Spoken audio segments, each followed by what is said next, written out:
Good morning everyone and welcome to competitive exam academy. आज है 30 अप्रैल और 30 अप्रैल के करंट अफेयर के वीडियो में हमारा फर्स्ट क्वेश्चन है, हाल ही में किस राज्य की सरकार ने जगन्नाथ विद्या दिवेना योजना का शुभारंभ किया है? तो आंसर है आंध्र प्रदेश। आंध्र प्रदेश की सरकार ने जगन्नाथ विद्या दिवेना योजना का शुभारंभ किया है। बेसिकली इस योजना का पूरा नाम है YSR जगन्नाथ विद्या दिवेना योजना, जिनमें YSR का मतलब है यदुगुड़ी संदीति राजशेखर रेड्डी। अब इस योजना के तहत किनको लाभ मिलेगा? इस योजना के तहत जो आगामी शैक्षणिक सत्र है 2020-21 का, उसमें जो शुल्क प्रतिपूर्ति की जाएगी वो महाविद्यालयों के खातों के बजाय विद्यार्थियों के अभिभावकों के खातों में डाली जाएगी। साथ ही साथ आंध्र प्रदेश की सरकार द्वारा ITI, BTech, B pharma, MBA, MCA और BEd पाठ्यक्रमों के लिए जो शुल्क की प्रतिपूर्ति की जाएगी वो आंध्र प्रदेश सरकार द्वारा की जाएगी। आंध्र प्रदेश सरकार के द्वारा और भी योजनाएं चलाई गई हैं और इन्हें एक एक करके हमें याद कर लेना है। YSR मत्स्यकारा भरोसा योजना, YSR वाहन मित्र योजना, YSR कांति वेलगु स्कीम, YSR नवोदयम योजना, YSR कानून नेस्तम योजना, YSR पेंशन कनुका योजना, YSR अम्मा ओडी योजना, YSR आरोग्य श्री योजना, YSR रायतू भरोसा स्कीम, YSR नाडू नेडू प्रोग्राम। तो आपको कहीं भी अगर YSR दिख रहा है तो आप ये समझ जाइए कि ये आंध्र प्रदेश की योजना है और आपको बिना सोचे समझे वहां पे टिक कर लेना है। आंध्र प्रदेश सरकार ने खांसी, जुकाम और बुखार के लिए ओवर द काउंटर दवाओं खरीदने वाले लोगों पर नजर रखने के लिए एक मोबाइल ऐप को भी विकसित किया है और इस मोबाइल ऐप का नाम है कोविड फार्मा। आंध्र प्रदेश की सरकार ने लॉकडाउन के दौरान जो स्लम में रहने वाले लोग हैं, यानी जो झुग्गीवासी हैं, उनके लिए मोबाइल हैंड वॉश सुविधा स्टेशन की भी शुरुआत की है। और आंध्र प्रदेश जो है YSR निर्मल पोर्टल को भी लॉन्च किया है। आंध्र प्रदेश के मुख्यमंत्री हैं YS जगन मोहन रेड्डी। आंध्र प्रदेश के राज्यपाल हैं विश्वभूषण हरिचंदन। और आंध्र प्रदेश ने 3 राजधानियां बनाने का प्रस्ताव किया है। एक तो राजधानी होगी अमरावती, ये विधायी राजधानी होगी यानी ये लेजिस्लेटिव कैपिटल होगी। विशाखापट्टनम होगा कार्यकारी राजधानी यानी एग्जीक्यूटिव कैपिटल होगी। कुर्नूल होगा न्यायिक राजधानी यानी जुडिशरी कैपिटल होगी। तो आंध्र प्रदेश की राजधानी 3 होगी। कौन कौन सी? एक होगी अमरावती, एक होगी विशाखापट्टनम और एक होगी कुर्नूल। अमरावती होगी विधायी राजधानी, विशाखापट्टनम कार्यकारी राजधानी, कुर्नूल न्यायिक राजधानी। और भारतीय रेल का जो 18वां जोन बना है जिसका नाम है दक्षिण तटीय रेलवे जोन, ये बना है आंध्र प्रदेश के विशाखापट्टनम में और इसका जो हेडक्वार्टर है वो भी विशाखापट्टनम में ही है। आंध्र प्रदेश में कुछ नेशनल पार्क हैं जो कि काफ़ी इंपॉर्टेंट है। श्री वेंकटेश्वर नेशनल पार्क है, पापी कोंडा नेशनल पार्क है और एक टाइगर रिजर्व है और इस टाइगर रिजर्व का नाम है Nagarjuna Sagar Shri slam tiger reserve. तो इतने सारे फैक्ट आपको याद कर लेना है। नेक्स्ट क्वेश्चन है, हाल ही में हुडको का अध्यक्ष एवं प्रबंध निदेशक किसे बनाया गया है? हुडको का अध्यक्ष एवं प्रबंध निदेशक बनाया गया है शिवदास मीणा को। हुडको क्या है? हुडको का पूरा नाम है housing and urban development corporation यानी आवास और शहरी विकास निगम। और साथ ही साथ और भी आपको लेटेस्ट जो अपॉइंटमेंट हुए हैं उनको भी याद करते चलना है। केंद्रीय सतर्कता आयुक्त बने हैं संजय कोठारी जी। IMM जिसका पूरा नाम है इंटरनेशनल मोटरसाइकिल मैन्युफैक्चरर्स एसोसिएशन के नए अध्यक्ष बन गए हैं राकेश शर्मा। हुवई इंडिया के CEO बने हैं डेविड ली। राष्ट्रपति के नए सचिव बने हैं कपिल देव त्रिपाठी। महानगर टेलीफोन निगम लिमिटेड जिसको शॉर्ट में MTNL बोलते हैं, इसके चीफ मैनेजिंग डायरेक्टर बने हैं PK पुरवार। यूनियन बैंक के नए कार्यकारी निदेशक बने हैं विरूपाक्ष मिश्रा।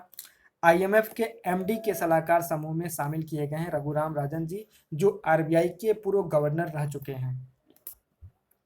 नेक्स्ट क्वेश्चन है, हाल ही में कम लागत वाला रोबोटिक डिवाइस जिसे शॉर्ट में H कार्ड के नाम से जानते हैं, इसको किसने विकसित किया है? तो रोबोटिक्स डिवाइस H कार्ड को विकसित किया है CSIR सीमेरी ने।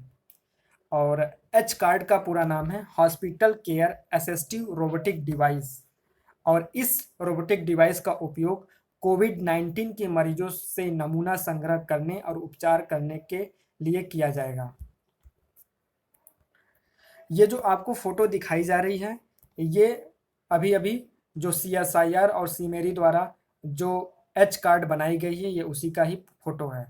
और केरल ने कोविड-19 आइसोलेशन वार्ड में रखे गए मरीजों की सेवा के लिए कर्मी बोट नामक रोबोट को तैनात किया, ये भी याद करना आपको। और IIT रोपड़ ने कोविड मरीजों को बिना किसी के संपर्क में आए दवाइयां और भोजन परोसने के लिए वार्ड बोट रोबोट को विकसित किया है। CSIR का पूरा नाम है council of scientific and industrial research. इसको हिंदी में वैज्ञानिक तथा औद्योगिक अनुसंधान परिषद कहते हैं, और विज्ञान एवं प्रौद्योगिकी के विविध क्षेत्रों में भारत का सबसे बड़ा अनुसंधान एवं विकास संगठन है। CSIR जिसमें 38 राष्ट्रीय प्रयोगशालाएं हैं। CSIR की स्थापना हुई थी 1942 में। इसके जो प्रेसिडेंट होते हैं, प्राइम मिनिस्टर होते हैं, यानी प्रेजेंट टाइम में जो इसके प्रेसिडेंट हैं नरेंद्र मोदी जी हैं। इसके महानिदेशक हैं शेखर सिंह मांडे, और CSIR का हेडक्वार्टर न्यू दिल्ली में है। सीमेरी का पूरा नाम है central mechanical engineering research institute, यानी केंद्रीय यांत्रिक अभियांत्रिकी अनुसंधान संस्थान। ये दुर्गापुर वेस्ट बंगाल में है।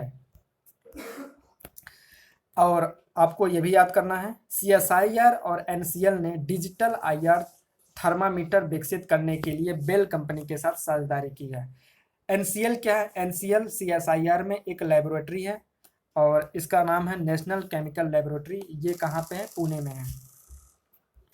नेक्स्ट क्वेश्चन है, हर साल अंतर्राष्ट्रीय नृत्य दिवस कब मनाया जाता है? तो हर साल अंतर्राष्ट्रीय नृत्य दिवस मनाया जाता है 29 अप्रैल को। तो इस बार भी अंतर्राष्ट्रीय नृत्य दिवस 29 अप्रैल को मनाया गया है, यानी इंटरनेशनल डांस डे मनाया गया है 29 अप्रैल को। और आपको याद करना है कि इंटरनेशनल थिएटर इंस्टीट्यूट, जिसे शॉर्ट में ITI बोलते हैं, इसका जो मुख्यालय है फ्रांस के पेरिस में है। और आपको ये भी याद करना है कि 2024 का जो समर ओलंपिक होगा, ये फ्रांस के पेरिस में होगा, और जो पेरिस शहर है सीन नदी के किनारे स्थित है। अब आपको ये भी याद करना है कि फ्रांस के पेरिस में कौन कौन से ऑर्गेनाइजेशन का हेडक्वार्टर है। फ्रांस के पेरिस में FATF financial action task force का हेडक्वार्टर है। IEA इंटरनेशनल एनर्जी एजेंसी का हेडक्वार्टर है। OECD organisation for economic cooperation and development का भी हेडक्वार्टर फ्रांस के पेरिस में है। यूनेस्को, जिसका पूरा नाम है united nations educational scientific and cultural organisation, इसका भी हेडक्वार्टर फ्रांस के पेरिस में है। हमारा नेक्स्ट क्वेश्चन है, हाल ही में किस वैश्विक फोरम ने एक्सेस टू कोविड-19 टूल्स एक्सेलरेटर पहल लॉन्च की है? तो आंसर है G20। G20 फोरम ने एक्सेस टू कोविड-19 टूल्स एक्सेलरेटर पहल को लॉन्च किया है। और ये जो पहल है एक्सेस टू कोविड-19 टूल एक्सेलरेटर, ये कार्रवाई के तालमेल को बेहतर बनाने समिति सामूहिक भागीदारी के लिए अंतर निर्भरता समस्या को सुलझाने के लिए सबको एकजुट करने और नए कोविड-19 उपचार एवं वैक्सीन तैयार करने के निवेश का मार्गदर्शन करने के लिए ये लॉन्च किया गया है। अब आपको ये भी याद करना है कि G20 में कौन कौन से कंट्री हैं, इसके सदस्य हैं।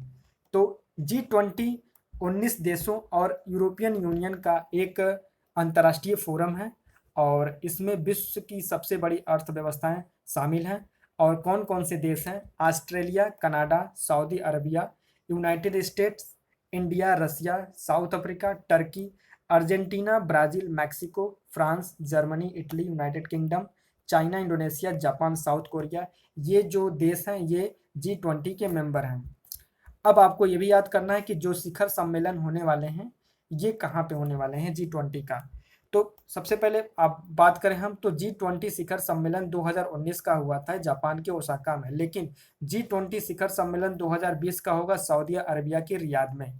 G20 शिखर सम्मेलन 2021 का होगा बारी, इटली में। G20 शिखर सम्मेलन 2022 का होगा न्यू दिल्ली, इंडिया में। अब G7 में कौन कौन से, यानी ग्रुप ऑफ 7 में कौन कौन से कंट्री आते हैं, ये भी आपको याद करते चलना है। इसमें आते हैं Canada, France, Germany, Italy, Japan, United kingdom, United states. और आपको ये भी याद करना है कि इंडिया किन किन ऑर्गेनाइजेशन का मेंबर है। इंडिया मेंबर है यूनाइटेड नेशंस का। इंडिया मेंबर है नाम का, जिसका पूरा नाम है नॉन अलाइंड मूवमेंट। सार्क का पूरा नाम है south Asian association for regional corporation, जिसका हेडक्वार्टर नेपाल के काठमांडू में है, ये भी इसका भी मेंबर भारत है। ब्रिक्स का भी मेंबर भारत है। इसमें कौन कौन से देश हैं? ब्राज़ील, रसिया, इंडिया, चाइना, साउथ अफ्रीका, इसमें कुल 6 देश हैं। एससीओ का भी मेंबर भारत है। एससीओ का पूरा नाम है संघाई कोऑपरेशन ऑर्गेनाइजेशन। G20, ये 20 मेजर इकोनॉमिक कॉमनवेल्थ जो नेशंस आते हैं उनका ये ग्रुप है, इसका भी मेंबर भारत है। अपेक का भी मेंबर भारत है। अपेक का पूरा नाम है Asia Pacific economic cooperation.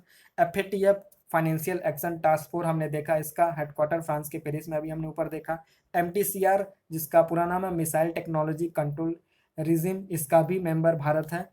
And वैसेनेगर group है बीमिस्टेक, और इसका भी मेंबर भारत है। बीमिस्टेक का पूरा नाम है the bay of Bengal initiative for multi sectoral technical and economic cooperation.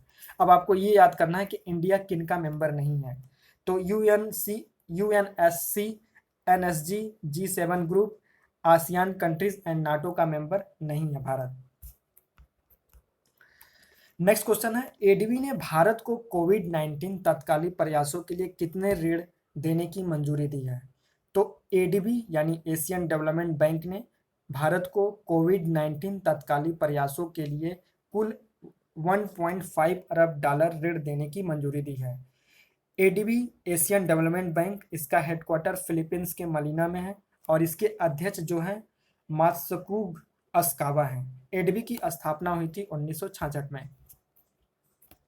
Next question है, हाल ही में किस बैंक ने मैक्स लाइफ इंश्योरेंस में 29% अतिरिक्त हिस्सेदारी खरीदने का फैसला किया है? तो ये जो बैंक है प्राइवेट सेक्टर का बैंक है और इस बैंक का नाम है एक्सिस बैंक, और एक्सिस बैंक के सीईओ हैं अमिताभ चौधरी। हेडक्वार्टर है मुंबई। एक्सिस बैंक का टैगलाइन है बढ़ती का नाम जिंदगी। मैक्स लाइफ इंश्योरेंस की बात करें तो इसका हेडक्वार्टर न्यू दिल्ली में है और इसके फाउंडर हैं अनलजीत सिंह। और आपको ये भी याद करते चलना है कि फेसबुक कंपनी ने रिलायंस जियो कंपनी में अपनी 9.99% हिस्सेदारी को खरीद लिया है। नेक्स्ट क्वेश्चन है, मेडिसिन मेकर पावर लिस्ट 2020 में शीर्ष 20 यानी टॉप 20 वैश्विक नेताओं में किस भारतीय को शामिल किया गया है? तो शामिल किया गया है किरण मजूमदार शाह को। और ये किस में शामिल किया गया? मेडिसिन मेकर पावर लिस्ट 2020 में टॉप 20 वैश्विक नेताओं के रूप में शामिल किया गया है। और इस सूची में दुनिया भर के कुल 60 लीडर्स को शामिल किया गया है जिन्होंने बायो फार्मास्यूटिकल के क्षेत्र में महत्वपूर्ण योगदान और नवाचार किया है।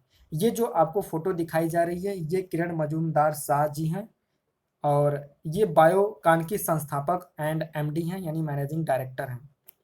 और साथ में आपको ये भी याद करना है कि जो किरण मजूमदार शाह हैं इनको जो ऑस्ट्रेलिया का जो सर्वोच्च नागरिक सम्मान है जिसका नाम है ऑर्डर ऑफ ऑस्ट्रेलिया, ये किरण मजूमदार शाह को ही दिया गया था। 2019 का जो ऑस्ट्रेलिया का जो सर्वोच्च नागरिक सम्मान था ऑर्डर ऑफ ऑस्ट्रेलिया, ये किरण मजूमदार शाह को दिया गया था। बिटकॉन लिमिटेड का जो हेडक्वार्टर है बेंगलुरु में है और एक इंडियन बायोफार्मास्यूटिकल कंपनी है। नेक्स्ट क्वेश्चन है, हाल ही में किस राज्य की सरकार ने कोरोना फाइट नामक वेबसाइट लॉन्च की है? तो कोरोना फाइट नामक वेबसाइट लॉन्च की है दिल्ली की सरकार ने और इस वेबसाइट का पूरा नाम है दिल्ली फाइट कोरोना.in। और ये भी आपको याद करते चलना है कि दिल्ली की सरकार ने एसएस कोरोना नामक मोबाइल एप्लीकेशन लॉन्च किया है। दिल्ली की सरकार ने कोविड-19 के प्रसार पर अंकुश लगाने के लिए ऑपरेशन शील्ड भी शुरू किया है।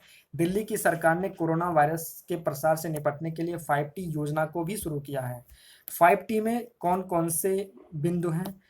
5T में फर्स्ट टी का मतलब टेस्टिंग, सेकंड टी का मतलब ट्रेसिंग, थर्ड टी का मतलब ट्रीटमेंट एंड फोर्थ टी का मतलब टीम वर्क एंड फिफ्थ जो टी है उसका मतलब ट्रैकिंग। यानी 5T मतलब testing, tracing, treatment, team work and tracking. Delhi के lieutenant governor Anil Baijal, chief minister Arvind Kejriwal, deputy chief minister Manish Sisodia. Next question है, हाल ही में कहाँ के वैज्ञानिकों ने अल्जाइमर अवरोधक आधारित बर्बेरिन विकसित किया है? तो ये विकसित किया है Jawahar Nehru centre for advanced scientific research के वैज्ञानिकों के द्वारा। और सो इसका आंसर हो गया ऑप्शन डी JNCASR। यहाँ के वैज्ञानिकों ने अल्जाइमर अवरोधक आधारित बर्बेरिन विकसित किया है। नेक्स्ट क्वेश्चन है, हाल ही में किस ऑटोमोबाइल कंपनी ने कोविड-19 के खिलाफ लड़ाई में सरकार का सहयोग करने के लिए कम लागत वाले वेंटिलेटर विकसित किए हैं? तो ये जो ऑटोमोबाइल कंपनी है ये है मारुति सुजुकी। मारुति सुजुकी ने कोविड-19 के खिलाफ लड़ाई में सरकार का सहयोग करने के लिए कम लागत वाले वेंटिलेटर विकसित किए हैं। और साथ ही साथ आपको ये भी याद होगा कि IIT कानपुर ने भी कम लागत वाले पोर्टेबल वेंटिलेटर को विकसित किया है। मारुति सुजुकी के चेयरमैन हैं RC भार्गव, MD एंड CEO हैं केनिची आयुकावा। मारुति सुजुकी का हेडक्वार्टर न्यू दिल्ली में है। हमारा नेक्स्ट क्वेश्चन और आज का आखिरी क्वेश्चन है, पुरुषों की विश्व मुक्केबाजी चैंपियनशिप 2021 की मेजबानी कौन सा देश करेगा? तो विश्व मुक्केबाजी चैंपियनशिप जो कि पुरुषों का है ये मेजबानी करेगा सर्बिया। हालांकि ये जो होने वाला था 2021 में भारत में होने वाला था, लेकिन अब ये भारत में ना होकर अब ये सर्बिया में होगा। तो विश्व मुक्केबाजी चैंपियनशिप 2021 का जो मेजबानी होगा अब सर्बिया में होगा। सर्बिया की बात कर लेते हैं। कैपिटल है बेलग्रेड, करेंसी है सर्बियन दिनार और सर्बिया के प्रेसिडेंट हैं अलेक्जेंडर वुशिक। और ये जो बॉक्सिंग चैंपियनशिप होता है ये कौन ऑर्गेनाइज कराता है? ये ऑर्गेनाइज कराता है इंटरनेशनल बॉक्सिंग एसोसिएशन, जिसे शॉर्ट में AIBA बोलते हैं। और इसका जो फाउंडेशन हुआ था 1946 को हुआ था एंड इसका हेडक्वार्टर स्विट्जरलैंड के लुआजेन में है। और इंटरनेशनल बॉक्सिंग एसोसिएशन के जो प्रेसिडेंट हैं डॉक्टर मोहम्मद मोसा हसैन हैं। और आपको ये भी याद करना है कि भारतीय मुक्केबाजी संघ के जो अध्यक्ष हैं उनका नाम है अजय सिंह। और आपके लिए आखिरी आपके लिए क्वेश्चन क्या है कि हाल ही में किसने कम लागत वाला वेंटिलेटर रूहदार को विकसित किया है? इस क्वेश्चन का आंसर आपको कमेंट बॉक्स में लिखना है। तो फ्रेंड्स ये थे हमारे 30 अप्रैल 2020 के करंट अफेयर। वीडियो आपको कैसा लगा जरूर कमेंट करके बताएं। अगर वीडियो आपको अच्छा लगा तो लाइक करें, ज़्यादा से ज़्यादा अपने फ्रेंड्स के साथ शेयर करें और चैनल पे नए हैं तो चैनल को सब्सक्राइब करें, बेल आइकन को जरूर प्रेस करें ताकि आपको जब भी वीडियो अपलोड किया जाता है तो आपको उसको नोटिफिकेशन मिल सके और आप उन वीडियो को तुरंत देख पाएं। तो फ्रेंड्स फिर मिलते हैं नेक्स्ट वीडियो में, तब तक के लिए बाय एंड गुड लक।